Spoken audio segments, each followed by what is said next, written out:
Hello दोस्तों, welcome back to our study platform. आज हम लोग बिहार एसएससी का प्रैक्टिस सेट नंबर 4 को करने वाले हैं। ये वॉल्यूम 3 का प्रैक्टिस सेट नंबर 4 है। इससे पहले ऑलरेडी 3 प्रैक्टिस सेट हो चुका है, जिसका प्लेलिस्ट बना दिया गया है, वहाँ से आप लोग वीडियो को देख सकते हैं। अगर आपको इसका पीडीएफ चाहिए तो टेलीग्राम लिंक डिस्क्रिप्शन में दे दिया गया है या कमेंट बॉक्स में पिन कर दिया गया, वहाँ से आप लोग टेलीग्राम चैनल को ज्वाइन करके पीडीएफ प्राप्त कर सकते हैं। तो चलिए ना देरी करते हुए चलते हैं हम लोग अपने पहले प्रश्न पर। तो हमारा पहला क्वेश्चन है, भारत के संविधान में अनुच्छेद 243 खो के अधीन कौन सा स्वशासी संस्था की स्थापना की गई है? तो पंचायत की स्थापना की गई है। अगला क्वेश्चन है, अवंती स्वामी मंदिर किस राज्य में है? अवंती स्वामी मंदिर कहाँ है? तो जम्मू कश्मीर में है अवंती स्वामी मंदिर। अवंती स्वामी मंदिर कहाँ है? जम्मू कश्मीर में। अगला क्वेश्चन है, किसके जांच एवं पद से हटाने की अनुशंसा के बाद सरपंच और उप सरपंच को हटाया जाता है? तो लोक प्रहरी को हटाने के बाद सरपंच और उप सरपंच को हटाया जाता है। अगला क्वेश्चन है हमारा, संविधान का कौन सा अनुच्छेद न्याय पर आधारित सामाजिक व्यवस्था प्रदान करता है? संविधान का कौन सा अनुच्छेद न्याय पर आधारित सामाजिक व्यवस्था को प्रदान करता है? तो ये करता है अनुच्छेद 38। अनुच्छेद 38। अगला क्वेश्चन है, कौन सा राज्य 37वें राष्ट्रीय खेल की मेजबानी करेगा? तो 37वें राष्ट्रीय खेल की मेजबानी कौन सा राज्य करेगा? तो गोवा करेगा। अगला क्वेश्चन है, लद्दाख डैश के रूप में भी जाना जाता है। लद्दाख किसके रूप में जाना जाता है? खापा चान के रूप में जाना जाता है। खापा चान। अगला है, पृथ्वीराज चौहान का दरबारी कवि कौन था? तो पृथ्वीराज चौहान का दरबारी कवि था चंद्रवरदाई। अगला क्वेश्चन है, बिहार के 125 सेंटीमीटर वर्षा वाले क्षेत्र में कौन सी मुख्य खाद्यान्न फसल उगाई जाती है? 125 सेंटीमीटर वर्षा वाले क्षेत्र में धान मुख्य फसल उगाई जाती है। अगला है, किस गणतंत्र में कुशीनगर स्थित है? किस गणतंत्र में? तो मल्ल जो गणतंत्र था उसमें कुशीनगर स्थित है। अगला क्वेश्चन है, राज्यों के वित्तीय लेखों पर नियंत्रण रखता है। राज्यों के वित्तीय लेखों पर नियंत्रण कौन रखता है? तो उपरोक्त में से कोई नहीं, इसका सही होगा। अगला, ग्राम सभा एक गांव के सभी लोगों की आम सभा है जिन्होंने डैश की आयु वर्ष को प्राप्त कर लिए। तो 18 वर्ष की आयु प्राप्त कर लेने हैं। अगला है, बिहार का सबसे प्राचीन नहर कौन सा है? तो बिहार का सबसे प्राचीन नहर जो है वो है सोन कैनाल नहर। कौन है? सोन कैनाल नहर। अगला क्वेश्चन है, पुरातात्विक सामग्री के लिए चंद्रधारी संग्रहालय बिहार के किस जिले में है? चंद्रधारी संग्रहालय बिहार के किस जिले में है? तो दरभंगा में है चंद्रधारी संग्रहालय। अगला क्वेश्चन है, माउंट एवरेस्ट के शिखर पर पहुंचने वाली प्रथम भारतीय महिला कौन थी? तो बछेंद्री पाल प्रथम महिला थे। अगला क्वेश्चन है, भारत के कौन से राज्य में अमरावती बांध है? भारत के कौन से राज्य में अमरावती बांध है? तो तमिलनाडु में अमरावती बांध स्थित है। अगला क्वेश्चन है, अभिनव भारत निम्न के द्वारा संगठित किया गया। अभिनव भारत एक संस्था का नाम है, वह किसके द्वारा संस्थापना की गई थी अभिनव भारत का? तो बी.डी. सावरकर द्वारा। अगला क्वेश्चन है, भारत में सबसे लंबे समय तक सेवा प्रदान करने वाले मुख्यमंत्री कौन थे? सबसे अधिक समय तक सेवा प्रदान करने वाले मुख्यमंत्री कौन थे? तो ज्योति बसु। कौन थे? ज्योति बसु। अगला क्वेश्चन है हमारा, शब्द अंडर कटिंग क्या है? शब्द अंडर कटिंग किस खेल से संबंधित है? तो हॉकी से संबंधित है अंडर कटिंग शब्द। अगला क्वेश्चन, चेनानी नासरी सुरंग की अनुमानित लंबाई कितनी है? तो 9 किलोमीटर है चेनानी नासरी सुरंग की अनुमानित लंबाई।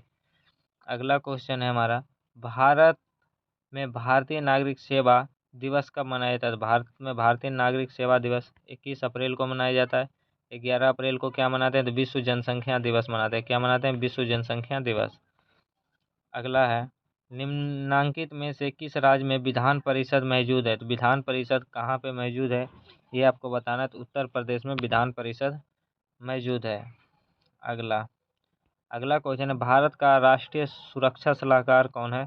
तो राष्ट्रीय सुरक्षा सलाहकार जो है वो अजीत कुमार डोभाल। कौन है? अजीत कुमार डोभाल। अगला है, थिएटर में सबसे लंबे समय अवधि के लिए कौन सी फिल्म प्रदर्शित की गई थी? थिएटर में सबसे लंबे समय अवधि के लिए कौन सी फिल्म को प्रदर्शित किया गया था? तो दिलवाले दुल्हनिया ले जाएंगे। कौन सा फिल्म था? दिलवाले दुल्हनिया ले जाएंगे। अगला, प्रति व्यक्ति आय की गणना कैसे की जाती है? तो राष्ट्रीय आय को जनसंख्या से भाग दे देंगे तो प्रति व्यक्ति आय निकल जाएगा। कुल आय को जब जनसंख्या से भाग देंगे तो क्या निकलेगा? प्रति व्यक्ति आय।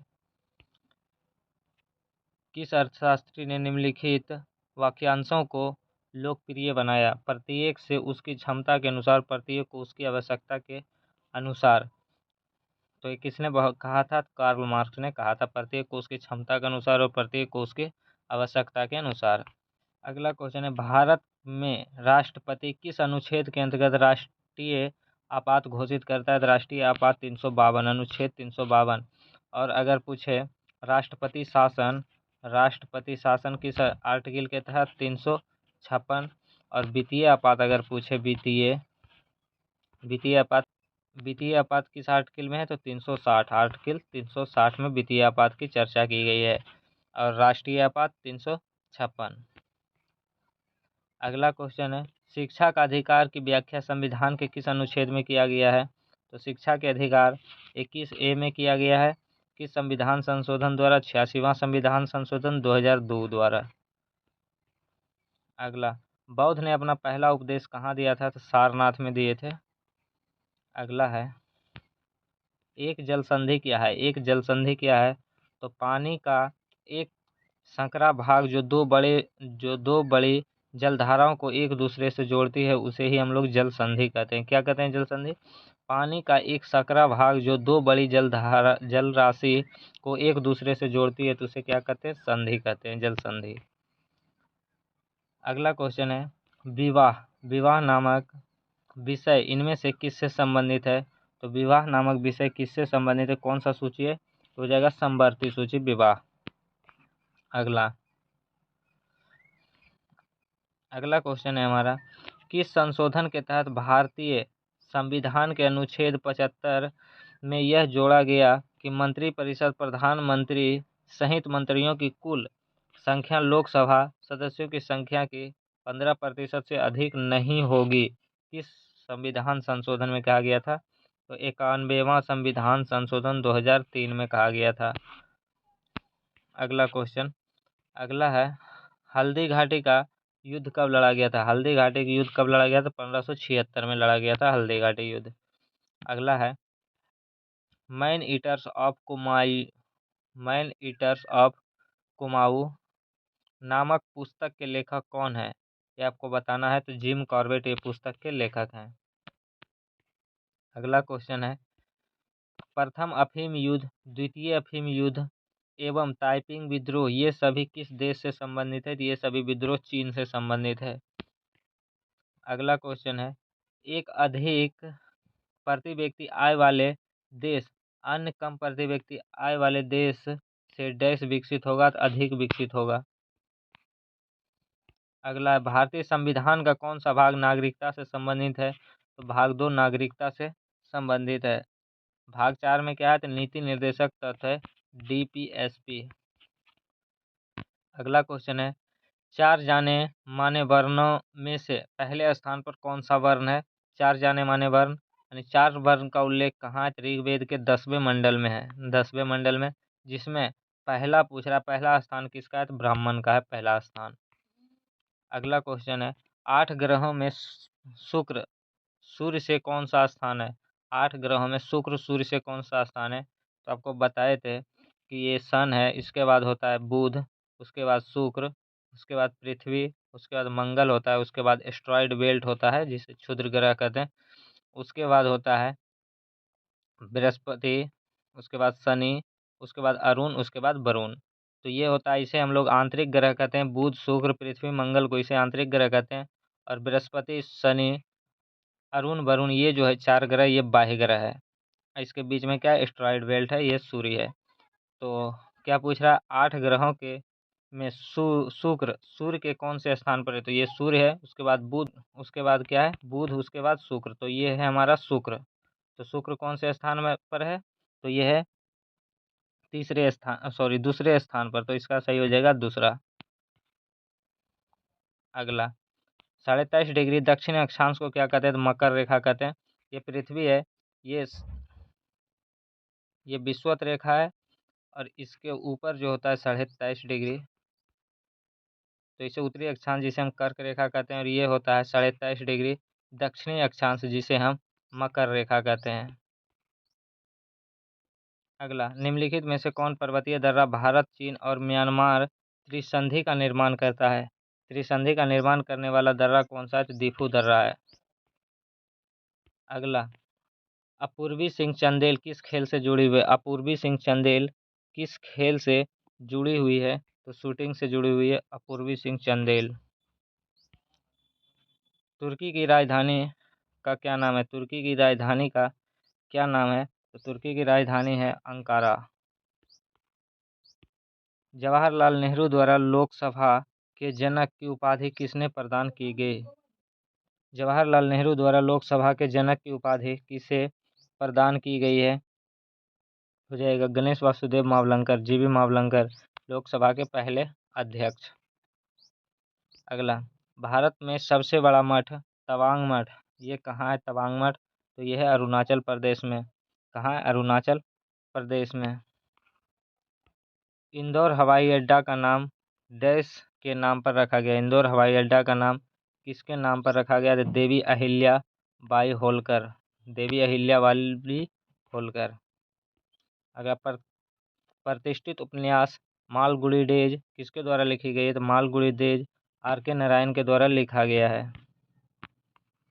अगला 1992 में निम्नलिखित में से किस उद्योगपति ने भारत रत्न जीता? 1992 में निम्नलिखित में से किस उद्योगपति ने भारत रत्न जीता?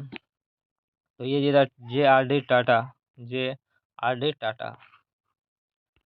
अगला भारत में बिना मीनारों वाली एकमात्र जमा मस्जिद निम्नलिखित में से किस राज्य में है? जमा मस्जिद किस राज्य में स्थित है ये आपको बताना है, तो यह है मध्य प्रदेश में।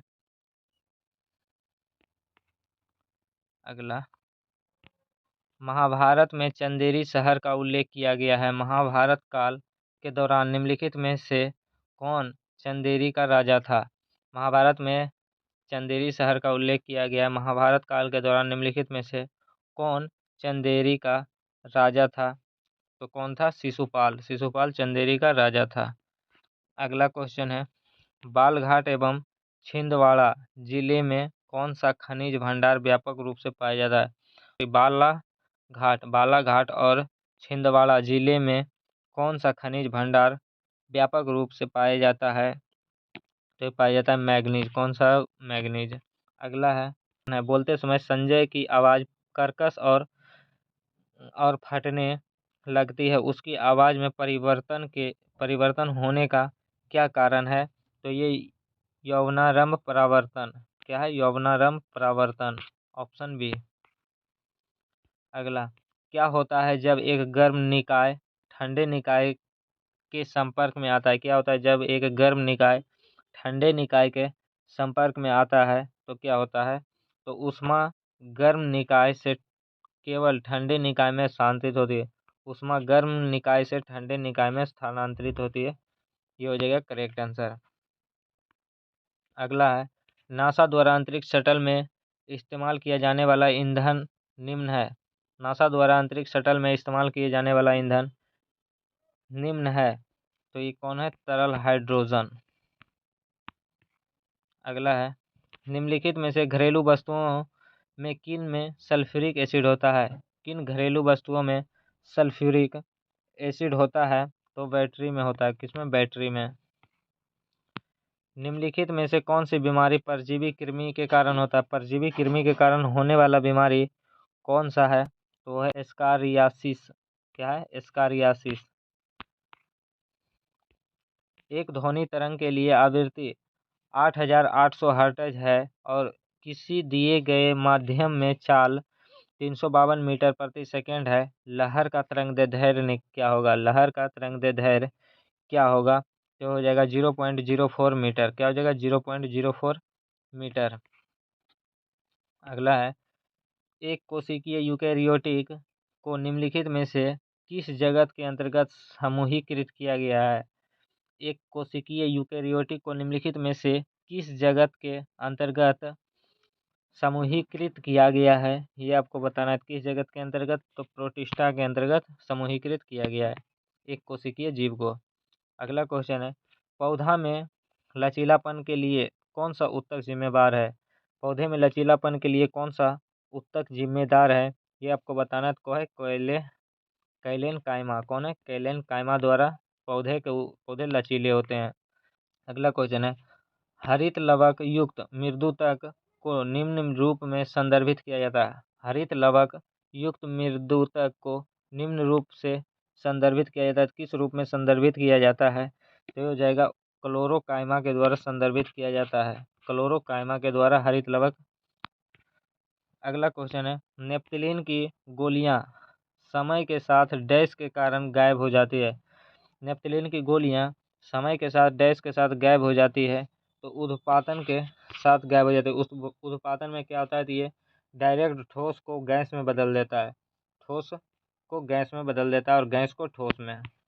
अगला, यदि एक फुटबॉल को लंबवत रूप से ऊपर की ओर फेंक दिया जाता है तो उस पर कार्यरत गुरुत्वाकर्षण बल होगा। यदि एक फुटबॉल को लंबवत रूप से ऊपर की ओर फेंक दिया जाता है तो उस पर कार्यरत गुरुत्वाकर्षण बल क्या होगा? तो इसका ऑप्शन देख लेते हैं। गेंद की गति की समान दिशा में होती है। गेंद की गति की समान दिशा में होती है। ऑप्शन सी हो जाएगा करेक्ट आंसर। अगला क्वेश्चन है, आधुनिक आवर्त सारणी में इलेक्ट्रॉनिक विन्यास 2-8 युक्त तत्व को आप किस समूह में पाते हैं? आधुनिक आवर्त सारणी में इलेक्ट्रॉनिक विन्यास 2-8 युक्त वाले तत्व को आप किस समूह में पाते हैं? तो 2-8 किसका हो जाता है? 2-8 10 हो जाता है। और 10 किसका है? तो नियोन। 10 किसका है? तो नियोन का 10 होता है परमाणु क्रमांक। और इसको हम लोग किस ग्रुप में रखते हैं? तो इसको रखते हैं हम लोग ग्रुप 18 में। किसमें? ग्रुप 18 में। अगला, यदि विराम कोण थीटा तथा घर्षण कोण लैम्डा है तो इसके बीच संबंध बताना है। यदि विराम कोण थीटा तथा घर्षण कोण लैम्डा है तो इसके बीच में क्या संबंध होगा? तो इसके बीच में थीटा बराबर लैम्डा हो जाएगा। थीटा बराबर लैम्डा। अगला है, संयोजी इलेक्ट्रॉन डैश मौजूद होते हैं। संयोजी इलेक्ट्रॉन में क्या मौजूद होते हैं? तो ये परमाणु की सबसे बाह्य कक्षा में होती है संयोजी इलेक्ट्रॉन। परमाणु की सबसे बाह्य कक्षा में उपस्थित होती है संयोजी इलेक्ट्रॉन। अगला है, कैलेवराइट। क्या है? कैलेवराइट नामक खनिज डैश युक्त एक टेलुराइड खनिज है। कैलेवराइट नामक खनिज डैश युक्त एक टेलुराइड खनिज है। तो सोना युक्त टेलुराइड खनिज है कैलेवराइट। अगला क्वेश्चन है, यंग के प्रयोग में यदि दोनों स्लिटों के बीच की दूरी आधी तथा स्लिट और पर्दे के बीच की दूरी को दुगना कर दिया जाए तो फ्रिंज की चौड़ाई होगी कितना हो जाएगी? यंग के प्रयोग में यदि दोनों स्लिटों के बीच की दूरी आधी तथा स्लिट और पर्दे के बीच की दूरी को दूनी कर दी जाए तो फ्रिंज की चौड़ाई कितना हो जाएगा? ये आपको बताना है। कितना हो जाएगा? 4 गुनी हो जाएगा। कितना? 4 गुनी। अगला, पानी में एसिटिक अम्ल के 5 से 8% वाले मिश्रण को किस रूप में जाना जाता है? पानी में एसिटिक अम्ल के 5 से 8% वाले मिश्रण को किस रूप में हम लोग जानते हैं? ये आपको बताना है। तो किस रूप में जानते हैं? सिरका के रूप में जानते हैं। सिरका के रूप में। ऑप्शन हो जाएगा ऑप्शन डी। अगला क्वेश्चन। अगला है, खोखले गोलीय चालक के अंदर विभव का मान क्या होता है? खोखले गोलीय चालक के अंदर विभव का मान क्या होता है? समान रहेगा। क्या रहेगा? समान होगा। अगला है, zinc sulphate heptahydrate ZnSO4 7H2O को आप आमतौर पर किस नाम से जानते हैं? Zinc sulphate heptahydrate ZnSO4 7H2O को आप आम तौर पर डैश के नाम से जाना जाता है। किस नाम से जाना जाता है इसको आमतौर पर? इसको जानते हैं हम लोग श्वेत तूतिया के नाम से। क्या चीज? श्वेत तूतिया। अगला क्वेश्चन है, रक्तचाप, लार स्रावन और उल्टी सहित सभी अनैच्छिक क्रियाओं डैश द्वारा नियंत्रित होता है। किसके द्वारा रक्तचाप, लार स्रावन और उल्टी सहित सभी अनैच्छिक क्रियाओं किसके द्वारा नियंत्रित होता है? तो मेडुला ऑब्लंगाटा के द्वारा होता है, मेडुला ऑब्लंगाटा। अगला, किसी सजीव के रहने परिवेश को क्या कहते हैं? किसी सजीव के रहने परिवेश को क्या कहते हैं? तो उसे कहते हैं आवास। क्या कहते हैं? आवास। अगला क्वेश्चन है, एक कार्बन क्रेडिट में डैश शामिल होता है। एक कार्बन क्रेडिट में क्या शामिल होता है? तो 1000 किलोग्राम कार्बन डाइऑक्साइड। क्या 1000 किलोग्राम कार्बन डाइऑक्साइड शामिल होता है? अगला क्वेश्चन है, निम्नलिखित में से कौन सा युग्म गलत है? निम्नलिखित में से कौन सा युग्म गलत है? तो 1 kV बराबर 8000 बिट्स, ये गलत है। अगला, निम्नलिखित में से कौन सा एक पादप हार्मोन नहीं है? पादप हार्मोन नहीं है, कौन सा एक पादप हार्मोन नहीं है? तो वो हो जाएगा प्रोलैक्टिन हार्मोन। कौन सा हार्मोन? प्रोलैक्टिन हार्मोन एक पादप हार्मोन नहीं है। अगला क्वेश्चन और हमारे सेशन का ये आखिरी प्रश्न है, ये 75 नंबर क्वेश्चन है, आप देख सकते हैं। संश्लेषित फाइबर आसानी से आग पकड़ लेते हैं, हालांकि फायरमैन की वर्दी को अग्निरोधक बनाने के लिए उस पर डैश प्लास्टिक की कोटिंग की जाती है। अग्निरोधी बनाने के लिए फायरमैन की वर्दी जो होती है उसको अग्निरोधी बनाने के लिए उस पर किस प्लास्टिक का कोटिंग किया जाता है, ये आपको बताना है। तो उस पर मेलामाइन, क्या मेलामाइन का कोटिंग किया जाता है। तो ये था हमारा आज का 75 जीके जीएस का क्वेश्चन। तो आपको वीडियो कैसा लगा है कमेंट करके बताइएगा। आप कितने क्वेश्चन का आंसर जानते थे ये भी कमेंट करके बताना है। और अगर आपको वीडियो पसंद आएगा तो वीडियो को लाइक ज़रूर कर दीजिएगा, और नए हो तो चैनल को सब्सक्राइब कर लीजिएगा और बेल आइकन को प्रेस करके रखिएगा, ताकि जैसे हम वीडियो अपलोड करें आपके पास नोटिफिकेशन पहुंच जाए और आप तुरंत वीडियो को देख सकें। अगर आपको वीडियो अच्छा लगा है तो वीडियो को अपने दोस्तों तक, अपने ग्रुप में शेयर कर दीजिएगा, जिससे हमें भी सपोर्ट मिले और मोटिवेशन मिले अगले वीडियो बनाने का। और आपको पीडीएफ चाहिए तो टेलीग्राम लिंक डिस्क्रिप्शन में दे दिया गया, वहाँ जाकर आप टेलीग्राम ज्वाइन कर लीजिए। मिलते हैं फिर नेक्स्ट वीडियो में, तब तक के लिए जय हिंद।